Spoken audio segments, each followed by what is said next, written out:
কদরের নামাজ কত রাকাত পড়ব? তারাবি পড়লে লাইলাতুল কদরের নামাজ কেমন করে পড়ব? তারাবি তাহাজ্জুদ বলে কিছু নাই, রাতের সালাত 11 রাকাত। কি লাইলাতুল কদর, কি লাইলাতুল কদরের বাইরে। রাতের সালাত 11 রাকাত, ৮ ৩ 11 রাকাত। লাইলাতুল কদর, লাইলাতুল কদরের বাইরে, তারাবি তাহাজ্জুদ সব মিলিয়ে। আল্লাহর নবী রাকাত সংখ্যা বাড়াতেন না, সালাতের কোয়ালিটি বাড়াতেন। আপনি আজকে গিয়ে টেস্ট করবেন যে 8টা 8:30 ঈশার নামাজ পড়ে দাঁড়াবেন, 8 রাকাত নামাজ পড়বেন।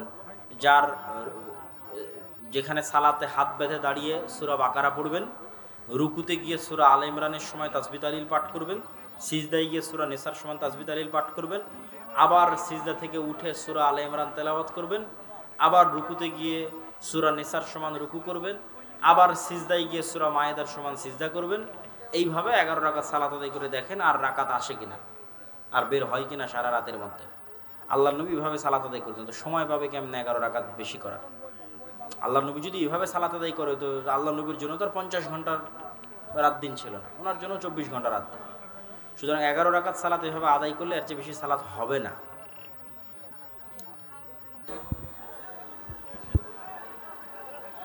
যেহেতু ইমামকে অনুসরণের জন্য নির্ধারণ করা হয়েছে,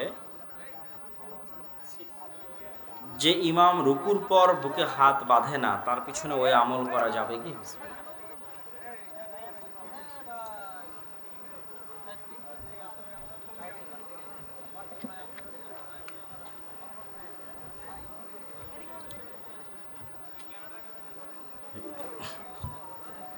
ইমামের অনুসরণটা রুকু সিজদা সালাতের যে সিনক্রোনাইজ ধারাবাহিকতা, সেটা ঠিক রাখতে।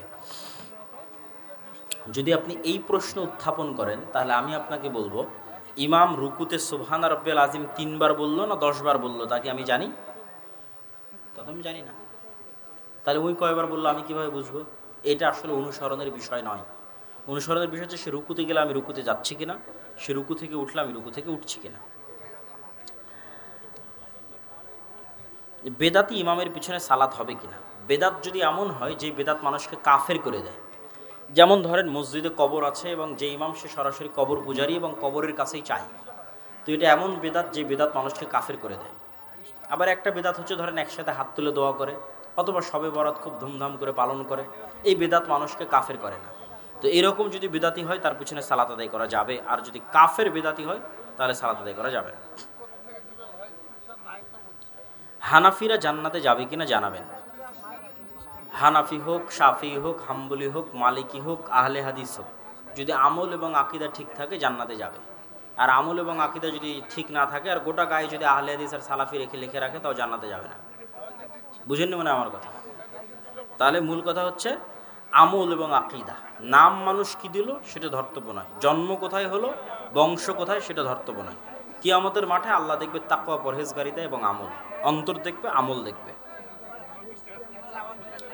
ঈদের মাঠে মহিলাদের সালাত আদায়ের ব্যবস্থা নাই। এখন মহিলারা কিভাবে সালাত আদায় করবে? ব্যবস্থা করতে হবে, এই অজুহাত কোনো মতেই গ্রহণ করা যাবে না। ঈদের মাঠে মহিলাদের সালাত আদায়ের ব্যবস্থা নাই, এই অজুহাত একটি অগ্রহণযোগ্য অজুহাত। যেখানে আর অপশন নাই সেখানে আপনি অপশন বের করবেন কিভাবে? কোনো অপশন নাই, অপশন এটাই যে সালাতের ব্যবস্থা করতে হবে। রুকুর পর হাত বাঁধা যাবে কি? মতভেদ আছে। হামিদ হাজি ইসলামিয়া মাদ্রাসা নামটি কি ঠিক? ব্যক্তি নামে মসজিদ মাদ্রাসার নাম হতে পারে। রাসূল সাল্লাল্লাহু আলাইহি ওয়াসাল্লামের সময় মসজিদের নাম বংশের নামে ছিল, সহিহ বুখারীতে অধ্যায় রচনা করা আছে। তবে যারা দান করেছে বা যারা অংশগ্রহণ করেছে, তাদের অন্তরে যেন রিয়া কাজ না করে, যে আমার নামে একটা মাদ্রাসা হয়ে আছে, এটা অন্তরে রিয়া আসতে পারে, রিয়া কাজ যেন না করে, এই জন্য এমন একটা নাম দেওয়া যে নামটা অর্থবহ, যে নামের অর্থটা সুন্দর হবে, সেই নামের সাথে মাদ্রাসার নাম হবে। আর আমি মাদ্রাসার জন্য কাজ করব আল্লাহর সন্তুষ্টির জন্য, আমার নাম থাকলেই কি না থাকলেই কি। ও হ্যাঁ হ্যাঁ, আব্দুল হামিদ যোগ করতে হবে। আপাতত এই অবস্থায় থাকলে আব্দুল হামিদ যোগ করতে হবে, শুধু হামিদ হবে না। বিতির সালাতে হাত তুলে দোয়া করার পদ্ধতি কেমন? সালাতের বই আছে, নিয়ে যাও। সারা বিশ্বে একই দিনে ঈদ ও সিয়াম পালন করা যাবে কিনা, এগুলো সবাই জানেন যে কি উত্তর দিব, তাও মানুষ জিজ্ঞেস করে। বাড়ি থেকে বের হলেই কি সফর? বাড়ি থেকে বের হলেই সফর, সফরের উদ্দেশ্যে বের হলেই সফর।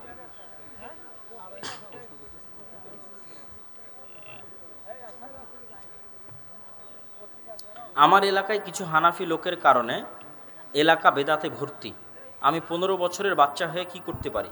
আবার বেদাতগুলো হলো ফরজ সালাতের পরে হাত তুলে দোয়া করা, দাওয়াত এবং উত্তম ব্যবহারের মাধ্যমে দাওয়াত। মারামারি, গণ্ডগোল, কাফের মুশরিক ফতোয়া দিয়ে দাওয়াত নয়। ভদ্রভাবে জ্ঞানের প্রচারের মাধ্যমে দাওয়াত দেওয়া। ফিরআউনের কাছে দাওয়াত দিতে গিয়ে মুসা আলাইহিস সালামকে আল্লাহ ভদ্র ব্যবহার করতে বলেছে। লাইলাতুল কদরের নামাজ কত রাকাত পড়ব? তারাবি পড়লে লাইলাতুল কদরের নামাজ কেমন করে পড়ব? তারাবি তাহাজ্জুদ বলে কিছু নয়, রাতের সালাত 11 রাকাত। কি লাইলাতুল কদর, কি লাইলাতুল কদরের বাইরে? রাতের সালাত 11 রাকাত, 8 3 11 রাকাত। লাইলাতুল কদর, লাইলাতুল কদরের বাইরে, তারাবি তাহাজ্জুদ সব মিলিয়ে। আল্লাহর নবী রাকাত সংখ্যা বাড়াতেন না, সালাতের কোয়ালিটি বাড়াতেন।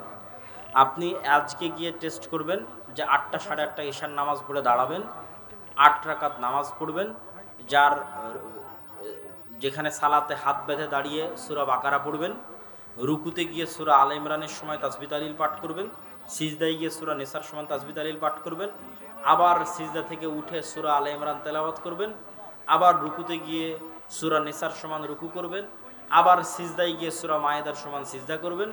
এইভাবে 11 রাকাত সালাত আদায় করে দেখেন আর রাকাত আসে কিনা, আর বের হয় কিনা সারা রাতের মধ্যে। আল্লাহ নবী এভাবে সালাত আদায় করতেন, তো সময় পাবে কেমন 11 রাকাত বেশি করার? আল্লাহ নবী যদি এভাবে সালাত আদায় করে, তো আল্লাহ নবীর জন্য তো আর 50 ঘন্টার রাত দিন ছিল না, ওনার জন্য 24 ঘন্টা রাত দিন। সুতরাং 11 রাকাত সালাত এভাবে আদায় করলে এর চেয়ে বেশি সালাত হবে না।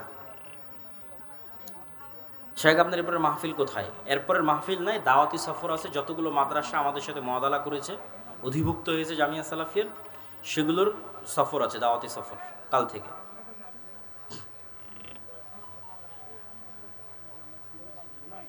হাঁসের ডিম মুরগি দেওয়া যাবে কিনা? বুঝলাম না। দেওয়া যাবে। কোয়ান্টাম মেথড বা কোয়ান্টাম ফাউন্ডেশন সম্পর্কে ইসলাম কি বলে? আমরা সঠিকভাবে ইসলাম পালন করি না, এই জন্য আমাদের কোয়ান্টাম মেথডের দরকার হয়। যে কোনো ব্যক্তি যে 5 ওয়াক্ত সালাত জামাতের সাথে আদায় করে নিয়মিত, 1 ওয়াক্ত সালাত মিস দেয় না, 5 ওয়াক্ত সালাত জামাতের সাথে আদায় করে, ইসলামের যে আকীদা, বিশ্বাস, আল্লাহর নবীর যে সুন্নাত, আল্লাহর ওপর যে ভরসা, আল্লাহর ওপর যে আস্থা, এই বিষয়গুলো পরিপূর্ণ তার মধ্যে আছে, তাহলে ওই ব্যক্তি কয়েক লক্ষ গুণ পাওয়ারফুল যে এই মিথ্যা কোয়ান্টাম মেথড করতেছে তার চেয়ে পাওয়ারফুল মানসিকভাবে। কিন্তু যে মানসিকভাবে দুর্বল, নামাজি পড়ে না, গোটা দুনিয়া ঘুরে বেড়াচ্ছে, আজ কোয়ান্টাম মেথডে যাবে, কালকে হিন্দুদের সুরিয়া নমস্কার, তারপরে আসন, এগুলো করে বেড়াবে, তার কয়দিন পর হিন্দু হয়ে যাবে, তার খ্রিস্টান, তার নাস্তিক হয়ে যাবে। প্রথম কথা হচ্ছে আপনাকে নিজের দিনের উপর আস্থা রাখতে হবে।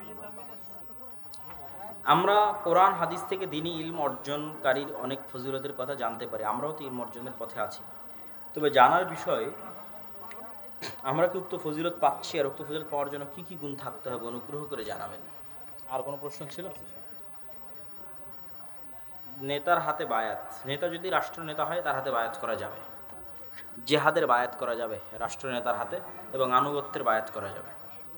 আর এমনি যেগুলো দল সংগঠন আছে এগুলোতে স্বাভাবিক, আপনি একটা মাদ্রাসায় ঢুকলে যেমন ফর্ম পূরণ করেন যে আমি এই মাদ্রাসাগুলো নিয়মকানুন মেনে চলবো, মাদ্রাসা প্রিন্সিপালের কথা মেনে চলবো, এরকম স্বাভাবিক আমি একটা দলে ঢুকতেছি তো দলের সভাপতির কথা মানবো, এরকম স্বাভাবিক হতে পারে। কিন্তু সামগ্রিক আনুগত্যের বায়াত হবে না। সামগ্রিক আনুগত্যের বায়াত হলে ওটা হাদিসের বিকৃতি হবে এবং অনেক সমস্যা তৈরি হবে। কিছু যেমন একটা সমস্যা তৈরি হবে, আল্লাহ নবী বলতেছে যে এক জায়গায় যদি 2 আমির থাকে তার এক আমিরকে হত্যা করো, তখন দেখা যাচ্ছে এই আমিরও বায়াত নিচ্ছে, ওই আমিরও বায়াত নিচ্ছে, সামগ্রিক আনুগত্যের বায়াত। তাহলে আগে একজনকে হত্যা করতে হবে, তারপরে বায়াত চলবে। একই সাথে একই এলাকায় 2-3 আমির থেকে বায়াত হবে না, অনেক ঝামেলা আছে। এগুলোর বিষয়ে আমার এক লম্বা বিস্তারিত আলোচনা আছে। জামাতবদ্ধ জীবনযাপন কাকে বলে, জামাতবদ্ধ জীবনযাপনের উদ্দেশ্য কী, এবং যখন এই আনুগত্যর, যেটা যখন সামগ্রিক আনুগত্য ধরা হয়, ধরেন সবচেয়ে বড় সমস্যাটা কোথাও আমি বলি, আজকে আমি এই মাদ্রাসায় ভর্তি হয়েছি, আব্দুল হামিদ কি মাদ্রাসা যেন, মাদ্রাসার নাম আব্দুল হামিদ হাজি ইসলামী মাদ্রাসা, মাসায় ভর্তি হয়েছি। ভর্তি হয়ে ফর্মে লিখেছি যে আমি প্রিন্সিপালের কথা অনুসরণ করব, সভাপতির কথা, মাসার নিয়মকানুন মেনে চলবো। কালকে মাদ্রাসা থেকে বের হয়ে গেছি, এখন কি আমি আর মাদ্রাসার নিয়মকানুন মানবো? আর তো মানবো না। কিন্তু এই আনুগত্যটা যদি আমি আল্লাহর নবীর হাদিসের বায়াতের আনুগত্য বানাই দিই, তাহলে এই আনুগত্য মরা পর্যন্ত চলবে। আর যখনই আমি আনুগত্যের বাইরে যাব তখনই জাহিলিয়াতের মৃত্যু হবে, আমির আমাকে হত্যা করতে পারবে। তাহলে এটা তো ভয়ঙ্কর হয়ে গেল না? মানে দুইটার একটাই আসতেই হবে। যখনই আপনি বলতেছেন এই বায়াতটা ওই বায়াত, তাহলে এই অনুসরণ মরাপন্ত হতে হবে। চুল পরিমাণ এদিক ওদিক হলে আমেরিকা ওকে হত্যা করতে পারতে হবে, যে এ আমার কাছে বায়াত নিয়েছিল, আজ বায়াত থেকে বের হয়েছে, ওকে হত্যা কর। তাহলে এটাকে ওই বায়াত বানানো যাবে না, এটা শরীয়তের বিকৃতি হবে, অনেক বড় গুনাহ, ভয়ঙ্কর গুনাহ। এটা বাংলাদেশের প্রায় সব ইসলামী দল এই পাগলামির মধ্যে লিপ্ত আছে, এই হাদিস বিকৃতির মধ্যে লিপ্ত আছে।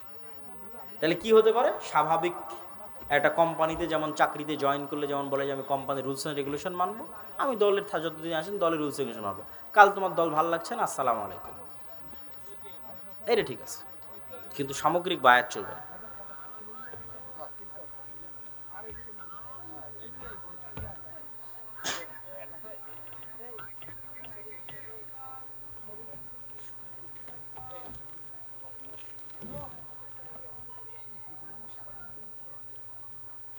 মসজিদ কমিটি গোমরাহ, এমন অবস্থায় কিভাবে সুন্নাত প্রতিষ্ঠা করবে? এমন অবস্থায় সুন্নাত প্রতিষ্ঠা করার একটাই উপায় হচ্ছে ধৈর্য, দাওয়াত এবং কিছু কৌশলগুলো আমাদের ইমামেরা চাইলে অবলম্বন করতে পারে, কিন্তু করে না। যেটা আমি বলেছি, ইমামদের ইমপাওয়ার করা, ইমামদের পাওয়ার বাড়ানো। তো কীভাবে পাওয়ার বাড়বে একটা ইমামের সামাজিক স্ট্যাটাস কীভাবে বাড়বে? ধরেন একটা ইমাম বেতন পায় 7,000 টাকা, কথার কথা, বা 10,000 টাকা বেতন পায়। 10,000 টাকা বেতনের মধ্যেও তো ইমাম তার ছেলে মেয়েকে খেলনা কিনে দিচ্ছে, 10,000 টাকা বেতনের মধ্যেও তার বাড়ির জন্য রান্নাবাড়ির ব্যবস্থা তৈরি হচ্ছে, কোনো একদিন ঘুরতে গেলে সেখানে ঘুরতে যাচ্ছে, মেয়েকে বিবাহ দিলে জামাইয়ের জন্য ঘড়ি কিনে দিচ্ছে না দিচ্ছে। তো ওই 10,000 টাকার মধ্যেই যদি ইমাম চেষ্টা করে যে আজকে এই ঈদে আমি একটা হাদিয়া আমার মসজিদ কমিটির সভাপতিকে দিব, একটা ছোট্ট হাদিয়া আমার মসজিদ কমিটির সেক্রেটারিকে দিব, একটা হচ্ছে মসজিদ কমিটির ক্যাশিয়ারকে দিব, আর নিজের টাকা থেকেই দেবে, তাহলে কি হবে? সভাপতি টাস্কি খেয়ে যাবে, কিরে আমি এতদিন ইমামকেই দিয়ে আসলাম, আজ ইমাম আমাকে দিচ্ছে। এটা হলো সোশ্যাল স্ট্যাটাস তৈরি করা, এম্পাওয়ারমেন্ট, যে আপনি সভাপতিকে হাদিয়ে দিচ্ছেন, ব্যালেন্স আসে। আপনি 5 বছর হাদিয়া দিয়ে দেখেন প্রতি ঈদে আপনার সভাপতিকে, তারপরে যদি আপনি সভাপতির লেভেলে না চলে গেছেন, সভাপতির আপনি বরাবর লেভেলে চলে যাবেন। কিন্তু আমরা তো সেটা করি না, খালি দেন, সভাপতি দেন, সেক্রেটারি দেন, বেতন দেন, সব দেন, নিতে নিতে গোলাম হয়ে গেছে। ব্যালেন্স তৈরি করতে হবে। এই সোশ্যাল স্ট্যাটাস এবং সোশ্যাল এম্পাওয়ারমেন্ট তৈরি করলে দেখবেন যে আপনি অটোমেটিক পরিবর্তন করতে পারতেছেন, এবং পরিবর্তন করার অনেক ভালো ভালো কৌশল আছে, সেই কৌশলগুলো অবলম্বন করতে পারে। দেখা যাচ্ছে যে যে ভালো কাজ, আপনার যোগ্যতা, আপনার বক্তব্য, আপনার গুণ, ইয়াং জেনারেশনের সাথে আপনার কানেকশন, ইয়াং জেনারেশনের মধ্যে দাওয়াতি কাজ, তাদের সাথে কানেক্টিভিটি, এটা আপনাকে পাওয়ার দেবে যে আপনার ইয়াং জেনারেশনের সাথে কানেকশন আছে, তারা আপনার মসজিদে আসে, আপনি তাদের কথা বুঝেন, তারা আপনার কথা বুঝে, এর জন্য জ্ঞান লাগবে। ওই আগের যুগের পড়াশোনা দিয়ে আপনি তখন এই কানেক্টিভিটি তৈরি করতে পারবেন না। আধুনিক যুগেরও কিছু জ্ঞান অর্জন করতে হবে। আর এই বাচ্চাদের কী সমস্যা, এরা টিকটকে কী দেখে, রিলসে কী দেখে, কী ওদের মানসিক প্রবলেম, সেগুলো জেনে তাদের সাথে ডিল করতে হবে। তাহলে দেখবেন ইয়াং জেনারেশনের সাথে কানেক্টিভিটি তৈরি হয়ে গেছে, আপনার জন্য স্পেস তৈরি হয়েছে। তো শুধু এক বাক্যে এগুলোর অ্যান্সার হয় না, এগুলো হিকমা, নিজ নিজ জায়গায় নিজ নিজভাবে আগাতে হয়। আমি দীর্ঘদিন ধরে ব্ল্যাক ম্যাজিকে আক্রান্ত, অনেক চিকিৎসা করেছি, কিন্তু কোনো উপকার হয়নি। এখন করণীয় কি? ইসলামের চিকিৎসার উপর যদি আপনার আস্থা থাকে, যে আস্থা আছে, বিশ্বাস আছে, তাহলে উপকার পাবেন। আর যদি 10 জায়গায় 10 কবিরাজের কাছে 10ভাবে আপনি চিকিৎসা নিয়েছেন, আর কোনো জায়গায় আপনি আস্থা পান না, তাহলে উপকার পাবেন না। আস্থা পেতে হবে। আস্থাটা কি? যদি মোহাম্মদ সাল্লাল্লাহু আলাইহি ওয়াসাল্লামের জাদু সূরা নাস, ফালাক, ইখলাস দিয়ে কাটতে পারে, ধ্বংস হতে পারে, তাহলে আমার জাদু সূরা নাস, ফালাক, ইখলাস দিয়ে কেটে যাবে, ধ্বংস হয়ে যাবে। এই বিশ্বাস যত মজবুত হবে যে মোহাম্মদ সাল্লাল্লাহু আলাইহি ওয়াসাল্লামের জাদু নাস, ফালাক, ইখলাস দিয়ে ধ্বংস হয়ে গেছে, এই বিশ্বাস যত মজবুত হবে, তত দ্রুত আপনার ব্ল্যাক ম্যাজিক শেষ হয়ে যাবে। ব্ল্যাক ম্যাজিক কি? ব্ল্যাক ম্যাজিক হচ্ছে ভীত সন্ত্রস্ত মানুষকে ভয় দেখানো। জিন শয়তানের আসর কার ওপর লাগে? একবারে বেশি রাগান্বিত হয়ে গেছে ওর ওপর লাগে, একটু ভীত সন্ত্রস্ত তার ওপর লাগে। ব্ল্যাক ম্যাজিক কাকে লাগে? মানসিকভাবে মেন্টালি দুর্বল, তাকে ব্ল্যাক ম্যাজিক লাগে। মানসিকভাবে মেন্টালি হীনম্মন্য, তাকে ব্ল্যাক ম্যাজিক লাগে। তো আপনার মেন্টাল পাওয়ার কোথায় থেকে আসবে? জাদু একটা শক্তি, জিন একটা শক্তি, সামনে রাইফেল তাক করে আছে, রাইফেল থেকে গুলি বের হবে, এটাও একটা শক্তি। এখন আপনি আল্লাহ সম্পর্কে যখন জ্ঞান অর্জন করবেন, ইন্নাল্লাহ আলা কুল্লি শাইইন কাদির ফাআলুল লিমা ইউরিদ, আল্লাহর সিফাত, আল্লাহর গুণ যত বেশি করে মাথার মধ্যে ঢুকাবেন, শিখবেন, বুঝবেন যে আল্লাহ সুবহানাহু ওয়া তাআলা না চাইলে কিছু হওয়া সম্ভব নয়, আল্লাহ সুবহানাহু ওয়া তাআলা চাইলে সবই হওয়া সম্ভব। আর আল্লাহ সুবহানাহু ওয়া তাআলার শক্তির সামনে সারা পৃথিবীর সব জাদুকরের শক্তি জিরো। এক জাদুকর না, যে জাদুকরে ব্ল্যাক ম্যাজিক করেছে সে না, সারা পৃথিবীর সব জাদুকরের শক্তি আল্লাহর সামনে জিরো। ও মুসা আলাইহিস সালামের সামনে তৎকালীন বিশ্বের সব বড় বড় জাদুকররা আসছিল। আল্লাহ মুসা আলাইহিস সালাম বলছেন, ভয় না পেয়ে লাঠি ছাড়ো, এটা তো আমার শক্তি। ও জাদুকরদের শক্তি, এটা আল্লাহর শক্তি। তো যখনই আল্লাহর উপর আস্থা এবং বিশ্বাস এবং কনফিডেন্স খুব বাড়বে, এমতো অবস্থায় যখন আপনি আয়াতুল কুরসি পড়বেন, আয়াতুল কুরসিতে কি বলা আছে সেটা পড়বেন, সূরা বাকারার শেষ 2 আয়াত পড়বেন, সূরা ফাতিহা পড়বেন, নাস ফালাক ইখলাস পড়বেন, আর গভীর আস্থা আল্লাহর উপর। তো ওই তো সারা পৃথিবীর সব জাদুকরের শক্তির চেয়ে আল্লাহর শক্তি বড়, সারা পৃথিবীর সব জিনের শক্তির চেয়ে আল্লাহর শক্তি বড়। তখন আল্লাহর শক্তি কাজ করা শুরু করে দেবে। যখন আল্লাহর শক্তি কাজ করা শুরু করে দেবে, এগুলো মাটিতে মিশে যাবে, ধ্বংস হয়ে যাবে। কিন্তু সেই বিশ্বাসটা থাকতে হবে, সেই আস্থাটা থাকতে হবে, সেই অনুভূতি, সেই ফিলিংসটা থাকতে হবে। ফিলিস্তিন ভারত ইস্যুতে কুনুতে নাজেলা পড়া যায়, অবশ্যই পড়া উচিত। সবাই বৈঠক শেষে দোয়া পড়ি, সুবহানাকা আল্লাহুম্মা ওয়া বিহামদিকা আশহাদু আল্লা ইলাহা ইল্লা আনতা আস্তাগফিরুকা ওয়া আতুবু ইলাইক। আসসালামু